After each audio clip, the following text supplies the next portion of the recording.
محترم حضرات، معزز سامعین کرام، آج ہم لوگ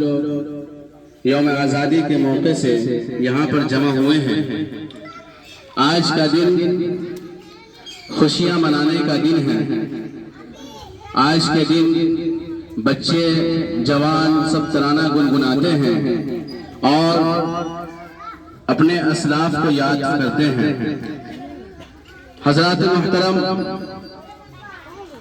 ہم اور آپ جانتے ہیں کہ آج خوشیاں منانے کا دن ہے، آزادی ہے، تو ضرورت ہے اس بات کی کہ جو ہم میں سے جو پڑھے لکھے ہیں کم سے کم تاریخ کو پڑھیں کہ یہ آزادی ہم کو کیسے ملی، کتنا سنگھرش کرنا پڑا اس آزادی کے خاطر، انگریز کے چنگل سے کیسے ہمارا دیش آزاد ہوا۔ حضرات محترم، بچے کسی ذہین بچے کو بلا کر اگر ہم پوچھیں کہ مجاہدین آزادی کون ہیں تو یقیناً وہ بولیں گے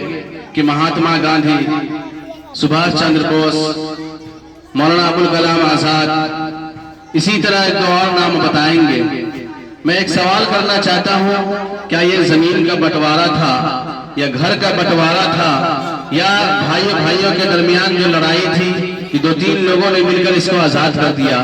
نہیں، بلکہ جب تاریخ کے اوراق کو پلٹیں گے تو پتہ چلے گا کہ دو صدیاں ایسی گزری ہیں جس میں اس دیش کے خاطر لوگوں نے آزادی کے خاطر اپنے سر کو کٹائے ہیں، اور پھر یہ کہ لمبی لڑائی لڑی ہے اسی دیش کے خاطر۔ مولانا محمود حسن گنگوہی رحمت اللہ علیہ، ان کو جو ہے قید کر دیا گیا، اور پھر یہ کہ کالا پانی میں جو ہے ان کو قید کیا گیا۔ جب ان کے موت کا وقت قریب آیا اور پھر یہ کہ جب اس کو موت ہو گئی، ان کو غسل دیا گیا، تو ان کے پیٹھ پر جو ہے تپتے ہوئے لوہے سے ان کو داغا جاتا تھا، وہ نشانات تھے۔ ان کے شاگرد نے بتایا کہ انہوں نے، ہمارے استاد نے ہم کو وصیت فرمائی تھی کہ جب تک میں حیات سے رہوں اس پول کو نہیں کھولنا۔ جب وہ دنیا سے چلے گئے تو میں بتا رہا ہوں صرف اس دیش کے خاطر انہوں نے یہ تکلیف کو جھیلا ہے۔ حضرات محترم، آپ تاریخ کے اوراق کو پلٹیں گے تو ہمارے جو علماء حضرات ہیں یا مسلمان حضرات ہیں اور برادران وطن ہیں، سب لوگوں نے مل کر قربانیاں پیش کی ہیں، اور خاص طور سے علماء حضرات کو تو نشانہ بنایا گیا، یہاں تک کہ دہلی کے چاندنی چوک سے لے کر اور جامع مسجد تک کوئی ایسا درخت نہیں تھا جس میں علماء کا سر کو کاٹ کر لٹکایا نہ گیا ہو، یا پھر یہ کہ پھانسی کے پھندے میں ان کو پہنا کر اور ہاتھیوں پر بٹھا کر ہاتھیوں کو جو ہے آگے بڑھا دیا جاتا، اور علماء جو ہے زبان نکال لیتے اور جو ہے